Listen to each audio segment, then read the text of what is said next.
محترم عزیز بھائیوں، قیامت والے دن کئی لوگوں نے اس وجہ سے پھنس جانا ہے، اس وجہ سے اللہ کے عذاب میں گرفتار ہو جانا ہے کہ وہ اللہ اور اس کے رسول کی باتوں کے اندر شک کرتے تھے، گمان کرتے تھے، اور قیامت والے دن ان کو یقین ہو جائے گا کہ جو باتیں ہمیں دنیا میں بتائی گئی تھی، جو قرآن پاک میں لکھی تھی، آج تو بالکل وہی ہو رہا ہے، اور ہم سمجھتے تھے کہ یہ پتہ نہیں ہونا بھی ہے کہ نہیں ہونا، ہم تو شک میں رہے۔ ایک ہے، دیکھو کہ بھائیو، بندے کے دل کے اندر ایک گمان پیدا ہوتا ہے، شک پیدا ہوتا ہے کہ پتہ نہیں بھائی قیامت آنی ہے یا نہیں آنی، اور مر کر قبر میں جو ہے وہ اٹھایا جانا ہے یا نہیں، اس طرح کے ذہن کے اندر خیال آتے ہیں۔ اور ایک جگہ پر اس کے مقابلے میں قرآن پاک میں لکھا ہوا ہے، تو جو بندے کے ذہن میں بات ہے، کیا اس کے اوپر بندے کو چلنا چاہیے، جو قرآن پاک میں اندر لکھا ہوا اس پہ چلنا چاہیے؟ قرآن پاک میں تو واضح لکھا ہوا ہے، احادیث کے اندر تو واضح رسول اللہ صلی اللہ علیہ وسلم نے سارا نقشہ کھینچ کر بتا دیا ہے، قبر کا سارا منظر بتایا ہے کہ بندے کے مرنے کے بعد جب اس کو قبر میں اتارتے ہیں، فوری فرشتے آتے ہیں، اس سے سوال و جواب شروع ہو جاتے ہیں، اس کی بردگی زندگی کا معاملہ شروع ہو جاتا ہے۔ اب بندہ جو ہے وہ اپنے ذہن کے اندر یہ ہوتا ہے پتہ نہیں مرنے کے بعد اٹھایا جانا ہے کہ نہیں، اس کے ذہن میں شیطان جو ہے وہ اس طرح کے وسوسے اور خیالات، بندہ اسی کی جو ہے وہ پیچھے چلتا رہتا ہے۔ بعض اوقات اگر یہ گمان جو بندے کے دل کے اندر پیدا ہوتا ہے، یہ خیالات جو بندے کے دل کے اندر آتے ہیں، اگر یہ واقعی حقیقت ہے، اس کا کوئی اعتبار ہے، تو اس کے ذہن کے اندر تو بڑے بڑے غلط خیالات بھی آتے ہیں اور بدگمانیاں بھی آتی ہیں۔ بعض اوقات بندہ کوئی چیز کے متعلق گمان کرتا ہے، حالانکہ وہ بالکل جھوٹ ہوتا ہے، ایسا ہوتا ہی نہیں۔ بندہ کہتا ہے یار میں تو یہ سمجھتا تھا، حقیقت اس کے برخلاف ہوتی ہے۔ تو یہ ذہن کے اندر جو بات آنا یا خیالات جو دل کہتا ہے یا لوگوں کی باتیں، ادھر ادھر کی باتیں، کیا یہ معیار کسوٹی ہیں یا اللہ اور اس کے رسول کی بات کہ جس کے اندر کوئی شک نہیں؟ اسی لیے اللہ رب العالمین نے قرآن پاک کے شروع کے اندر یہ بات، پہلی آیت یہ سورۃ البقرہ کی ہے کہ بھئی یہ کتاب ہے، اس کے اندر کوئی کسی قسم کا کوئی شک نہیں، بالکل برحق اور سچ کتاب ہے۔ اور کئی قسم کے اللہ رب العالمین نے معجزے بھی کہا کہ یہ اگر تم اس کے بارے میں شک کرتے ہو، ان کنتم فی ریب مما نزلنا علی عبدنا فاتوا بسورۃ من مثلہ، پہلے جو ہے اللہ نے یہ کہا کہ بھئی اگر تمہیں اس کے بارے میں کوئی شک ہے کہ یہ قرآن اللہ کا نہیں ہے، اللہ کا کلام نہیں ہے، تو تم اس جیسی کوئی کتاب ایک لے کر آؤ۔ اگر محمد صلی اللہ علیہ وسلم نے بذات خود ایک انسان ہونے کی حیثیت سے انہوں نے خود اپنے ذہن سے لکھا ہے، تو تم سارے انسان ہی ہو نا، تو تم بھی ایک جیسی اس طرح کی کتاب بنا لو۔ اگر یہ نہیں ہے کسی اور ایک انسان کی طرف سے، تو جو کام انسان کرتا ہے تو دوسرا بھی تو کر ہی سکتا ہے نا، تو تم سب مل کے یہ کر کے دکھا دو۔ پھر اللہ رب العالمین نے فرمایا دوسری جگہ پہ چیلنج کیا کہ اگر تمہیں شک ہے تو تم ایسے کرو کہ 10 صورتیں لے کر آؤ، پورے قرآن کو چھوڑو، صرف 10 صورتیں لے آؤ، سارے وَدْعُوا شُهَدَاءَکُمْ، جتنے تمہارے حمایتی مددگار سب کو اکٹھا کر لو۔ اگر قرآن پاک کی بات کے اندر کسی کے اندر کوئی شک ہے یہ اللہ کی طرف سے نہیں ہے، تو 10 صورتیں بنا۔ پھر نہیں تو پہلے اس بارے میں اللہ رب العالمین سورۃ البقرہ میں اس بات کا چیلنج کیا کہ بھئی ایک صورت، فَأْتُوا بِسُورَةٍ مِّن، اس جیسی ایک صورت لے کر آؤ۔ اللہ رب العالمین نے آگے یہ فرمایا فَإِن لَّمْ تَفْعَلُوا، اگر تم ایسا نہ کر سکے، ایک بھی صورت اس جیسی نہ، اب سورۃ العصر ہے، 1.5 لائن کی صورت ہے، جو خوبصورتی، جو اس کلام کے محاسن اس کلام کے اندر موجود ہے، یہی خوبیاں جو ہے وہ اس جیسی 1.5 لائن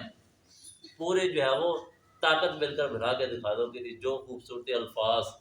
جو اللہ رب العالمین نے، حالانکہ یہ کیا ہے، الفاظ ہیں، کچھ جملے ہیں قرآن پاک کے، یہ ایسا معجزہ ہے کہ اس جیسا بنا ہی نہیں سکے۔ یہ قرآن پاک کے اندر چیلنج ہے، نہیں بنا سکے۔ اللہ فرمایا کہ اگر تم ایسا نہ کر سکے تو تم ایسا کر ہی نہیں سکتے، وَلَن تَفْعَلُوا، کبھی ایسا نہیں کر سکتے، تو پھر فَاتَّقُوا النَّارَ الَّتِي وَقُودُهَا النَّاسُ وَالْحِجَارَةُ، اس آگ سے ڈر جاؤ کہ جس کا ایندھن آگ اور پتھر اور لوگ ہیں، اعدت للکافرین، جو کہ کافروں کے لیے تیار کی گئی ہے۔ تو اس بات کو ختم کرنے کے لیے کہ تمہارے ذہنوں کے اندر کوئی شک نہ ہو۔ اب اسی بات کے اندر جھگڑا رہا، رسول اللہ صلی اللہ علیہ وسلم مکے کے اندر جو ہے وہ کافروں کے ساتھ اسی بات پہ مناقشات اور جھگڑے رہے۔ وہ یہ مانتے نہیں تھے کہ مرنے کے بعد اٹھنا ہے۔ رسول اللہ صلی اللہ علیہ وسلم کو یہ بات سمجھاتے تھے کہ بھائی مرنے کے بعد اٹھنا ہے، اللہ کے سامنے پیش ہونا ہے، اللہ نے حساب لینا ہے۔ اب سورۃ التغابن ہے، اللہ تعالیٰ فرماتے ہیں کہ زعم الذین کفروا ان لن یبعثوا، ان کے ذہن کے اندر یہ خیال ہے کہ بھائی مرنے کے بعد دوبارہ نہیں اٹھنا، انہوں نے یہ گمان کر لیا۔ کل بلا وربی لتبعثن،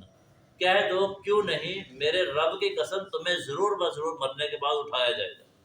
ثم لتنبؤن بما عملتم، ضرور بضرور جو تم نے عمل کیے ہیں اس کے متعلق تمہیں بتایا جائے گا کہ دنیا میں رہ کر تم صبح و شام دن رات کیا کرتے تھے، یہ سارا تمہیں بتایا جائے گا۔ تو یہ ساری باتیں اللہ رب العالمین نے قرآن پاک کے اندر یہ کافروں کا کیا ان کے ذہنوں کے اندر وسوسات اور خیال آتے تھے اور کس طرح جو ہے وہ نبی علیہ السلام سے کہتے تھے، اور اللہ رب العالمین نے اس کے تردید میں کیا کہا۔ اور یہ فرمایا کہ الا ان الذین یمارون فی الساعۃ لفی ضلال بعید، جو قیامت کے بارے میں شک کرتے ہیں، پتہ نہیں قیامت آنے میں کیا، وہ بڑی دور کی گمراہی کے اندر چلے گئے، بہت ہی دور گمراہ ہو گئے، کہ جن کے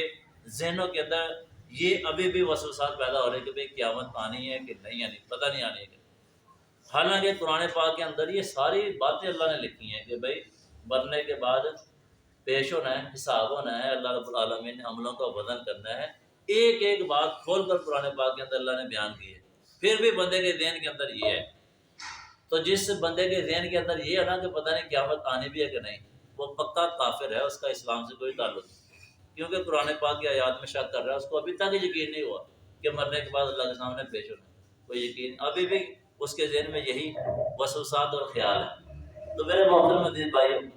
کامیاب وہی ہوتا ہے انسان جو یقین کر لیتا ہے، اللہ اور اس کے رسول کی بات پہ یقین کر لیتا ہے، نہیں تو قیامت والے دن تو سب کو یقین آ ہی جانا ہے نا۔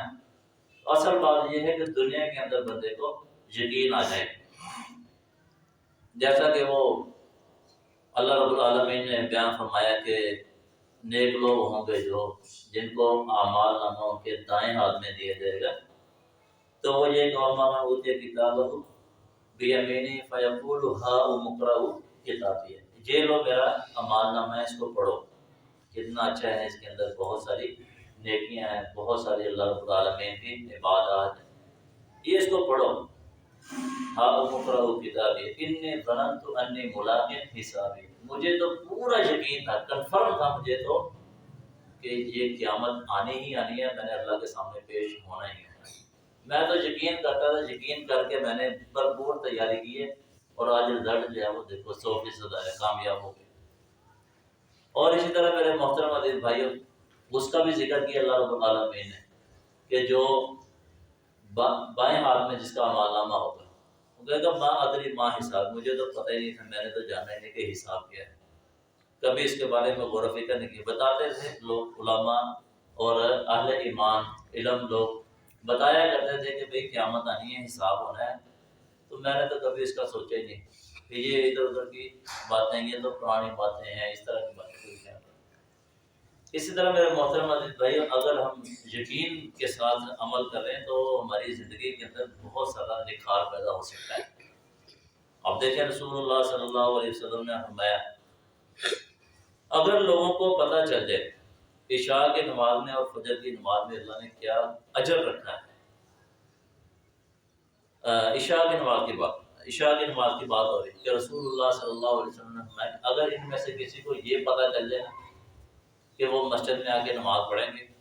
اور ان کو ایک انہ یجد عرقا سمینا، ایک موٹی گوشت والی ہڈی ملے گی، صرف دنیا کا تھوڑا سا فائدہ کیا ہے، کتنے کی ہوگی، گوشت والی ایک ہڈی، لشاہد العشاء، یہ منافق جتنے بھی ہیں سب نماز کے لیے آ جائیں، دنیا کی خاطر کہ بھئی یہ کچھ ملنا ہے، نماز کا دنیاوی فائدے کے لیے یہ سارے آ جائیں۔ اسی طرح یہ اگر دنیا لوگوں کو پتہ چل جائے ایک نماز کے جو ہے وہ 500 روپیہ ہے ایک نماز کا، تو 5 نمازوں کو بنتا ہے 2.5 لاکھ. ادھر جگہ نہ ملے مسجد، لوگ جو ہے وہ اس طرح نماز پڑھنے کے لیے حاضر ہوں کہ مسجد میں جگہ نہ ملے. لوگوں کو یقین ہے کہ بھئی کچھ ملنا ہے، گویا کہ وہ یہ سمجھتے ہیں کہ بھئی نماز پڑھنے سے کچھ نہیں ملتا. اگر کوئی تھوڑا بہت فائدہ آپ اس کو بتائیں تو سارے یقین ہو جائے. بھائیو ویسے جو ہے وہ اللہ اور اس کے رسول نے جو ان کے انعامات بیان کیے ہیں ہم لوگوں کے، یہ اگر یقین کے ساتھ ہم اس کو کرنا شروع کر دیں تو ہماری زندگی بہت بہتر ہو سکتی ہے. امام مالک رحمۃ اللہ علیہ کے بارے میں آتا ہے کہ انہوں نے فرمایا نجا اول هذه الامت بالزہد والیقین،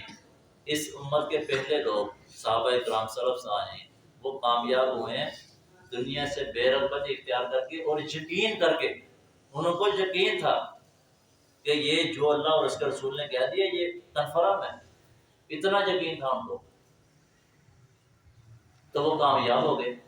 وہ حالانکہ آخر هذه الامت، اس امت کے جو بعد والے آخری لوگ ہیں وہ ہلاک ہوں گے بالبخل والعمل. ایک تو امید کی وجہ سے، امیدیں بڑی لگائی ہوئی، اور ایک بخل کی وجہ سے. تو میرے محترم عزیز بھائیوں، اگر ہم درست ہونا چاہتے ہیں، اپنی اصلاح کرنا چاہتے ہیں، تو ہمیں چاہیے کہ ہم یقین کی زندگی بسر کریں، شک والی اور وسوسات اور خیالات والی کوئی جو نہ ہو، بالکل کنفرم ہو جو ہے وہ ہمیں اس بات کے اوپر یقین ہو کہ جو اللہ اور رسول نے بات کہی ہے، اور عمل کرنے کا بھی میرے محترم عزیز بھائیوں مزہ آتا ہے. اب دیکھیں نا کہ صحابہ اکرام تھے، رسول اللہ صلی اللہ علیہ وسلم ایک مرتبہ جو ہے وہ فرمایا کہ قوموا الی جنت عرضها السماوات، اس جنت کی طرف اٹھو جس کی چوڑائی آسمان و زمین کے برابر ہے. تو عمیر بن حمام رضی اللہ عنہ نبی علیہ السلام کی زبان مبارک سے سننے کی بات ہوتی تھی اور یہ یقین ہو جاتا تھا کہ انہوں نے کہا کہ کیا جنت ملے گی. نبی علیہ السلام میں ایک جنت کے بعد اللہ نے کتنے جنتیں تیار کی. کھجوریں کھا رہے تھے، کھجوریں پھینک دی اس نے، اللہ کے راستے کے اندر نکل گئے جہاد کے لیے، وہاں پہ شہید ہو. اتنا یقین تھا ان کو. ایک بندہ ہے نبی علیہ السلام کے پاس اور کہنے لگا اللہ کے رسول، اگر میں اللہ کے راستے کے اندر لڑوں، آگے بڑھنے والا ہوں، پیچھے نہ ہٹوں، آگے بڑھوں پیچھے نہ ہٹوں، صبر کر کے لڑوں، اللہ سے نیکی کی امید کر کے، تو کیا میرے گناہ معاف ہو جائیں گے؟ نبی علیہ السلام نے فرمایا کہ ہاں ہو جائیں گے. تھوڑی دیر بعد بلایا، آپ نے فرمایا کہ ہاں قرض نہیں معاف ہوگا. ابھی جبریل نے مجھے بتایا کہ قرض معاف نہیں ہوگا، باقی جو شہید ہونے والا اس کے سارے گناہ معاف ہو جائیں. اور اسی طرح بہت سارے اعمال ہیں کہ رسول اللہ صلی اللہ علیہ وسلم نے فرمایا کہ جو بندہ رمضان کے روزے رکھتا ہے ایمان کی حالت میں، اور ساتھ یہ بھی فرمایا احتساباً، نیکی کی امید ہے اس کو کہ اس کا ثواب اللہ نے مجھے دینا ہے، اس کے پچھلے سارے گناہ معاف. جو بندہ رات کا قیام کرتا ہے لیلۃ القدر کی رات کا ایمان کی حالت میں، اور ساتھ یہ بھی ہے بار بار یہ احتساب کا لفظ آ رہا ہے، نیکی کی امید کرتے ہوئے اس کے پچھلے سارے گناہ معاف. جو رمضان کا قیام کرتا ہے ایمان کی حالت میں واحتساباً، نیکی کی امید ہے، تو اس کے سارے پچھلے گناہ معاف. مسجد نبوی کے گرد کچھ پلاٹ خالی ہوئے تو رسول اللہ صلی اللہ علیہ وسلم کے صحابہ نے یہ کیا کہ وہ مسجد نبوی کے قریب قریب آ جائیں اور یہاں پر آ کر آباد مسجد کے قریب. نبی علیہ السلام نے فرمایا کہ تم اپنی جگہ پہ ٹھہرے رہو، جہاں پہ تم ہو وہاں ہی ٹھہرے رہو، تب آثارکم، تمہارے جو قدم ہیں جو چل کر آتے ہو ان کو لکھا جاتا ہے. تو یہی وجہ تھی کہ صحابی جو ہے وہ کہنے لگا کہ بھائی میں نہیں چاہتا کہ میرا گھر جو ہے وہ نبی صلی اللہ علیہ وسلم کے گھر کے قریب ہو. صحابی کو بڑا جو ہے اس کے اوپر وہ ہوا، شاک گزری، اتنی بڑی بات تم نے کہی ہے کہ میں یہ نہیں چاہتا کہ میرا گھر نبی صلی اللہ علیہ وسلم کے گھر کے پاس ہو. تو اس نے اگر یہ بات نبی علیہ السلام کو بتا دی کہ اللہ کے رسول یہ بندہ تو کتنی بڑی بات ہے. کہتا ہے کہ مجھے یہ پسند نہیں کہ میرا گھر میرے رسول اللہ صلی اللہ علیہ وسلم کے گھر کے پاس ہو. تو نبی علیہ السلام نے اس کو بلایا، پوچھا بھائی کیا بات ہے. اس نے کہا کہ میرا گھر دور ہے میں چل کر آتا ہوں اور مجھے اس بات کی امید ہے، میں یقین اس بات کا رکھتا ہوں کہ میں جو قدم چل کر آتا ہوں اس کے اوپر اللہ میرے لیے نیکیاں لکھتا ہے۔ تو نبی علیہ السلام نے کہا ان لک محتسبت، جو تو امید لگائے بیٹھا ہے تیرے لیے وہ چیز ضرور ملے گی، تجھے ضرور ملے گی۔ تو یہ میرے محترم عزیز بھائیوں بات ہے کہ اگر ہم اللہ رب العالمین سے امید رکھ کر یقین کر کے اگر عمل کو کریں، قرآن پاک کے اندر کے اوپر اعتماد کریں بھرپور کہ جو اللہ رب العالمین نے فرما دیا ہے ایسے ہی ہونا ہے، بالکل یہی بات ہے۔ اور میں ایک نادان قسم کا انسان ہوں، مجھے نہیں پتا کہ کیا ہونا ہے، میں کم علم ہوں، میرا کیا علم ہے؟ اللہ اور اس کے رسول نے جو بات کہی ہے وہی برحق ہے۔ اگر میں اس کو یقین کر کے اس کے اوپر عمل کرنا شروع کر دوں تو مجھے آخرت کے اندر اللہ رب العالمین کامیاب کر سکتا ہے۔ اور آخری بات یہ کہ سورۃ الملک میں جب اللہ رب العالمین نے یہ فرمایا کہ جہنم کے اندر جو ہے وہ کافر جا رہے ہوں گے تو قال لهم خزنۃ، تو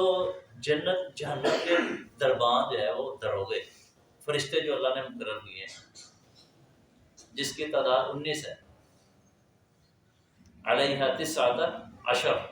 جس کے اوپر 19 فرشتے اللہ نے مقرر کیے ہیں۔ وہ فرشتے جو قرآن پاک کہہ رہا ہے کہ بڑے جو ہے وہ فرشتے ہیں، وہ پوچھیں گے ان سے کہ بھئی تم جہنم کے اندر جا رہے ہو تو تمہیں کوئی ڈرانے والا نہیں آیا تھا، کسی نے بتایا نہیں تھا، سمجھایا تھا کہ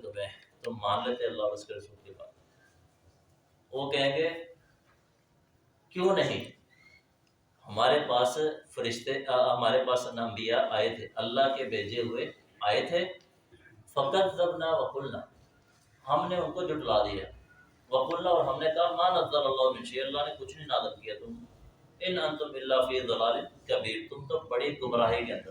ہم نے انبیاء کو آگے سے یہ جواب دیا، وَلَوْ كُنَّا نَسْمَعُ، ہاں اگر ہم سن لیتے نا ان کی بات کو غور سے سن لیتے، وَنَعْقِلُ اور سمجھ آتے، مَا كُنَّا فِي أَصْحَابِ السَّعِيرِ، تو آج یہ بڑھتی ہوئی آگ میں نہ جاتے۔ ہم نے تو سنا ہی نہیں ان کی بات کو نہ جانا، ہم تو یہی کہتے تھے کہ بھئی تم جھوٹے ہو، تم تو بڑی گمراہی کے اندر ہو، تم بھی دکھا۔ آج بھی میرے محترم عزیز بھائی کچھ لوگ ایسے ہیں کہ جو اللہ اور اس کے رسول کی باتوں کو ایسے ہی جو ہے وہ ہوائی باتیں مانتے ہیں کہ پتہ نہیں یار یہ کیا ہے، نماز ہے یہ، اگر کسی کو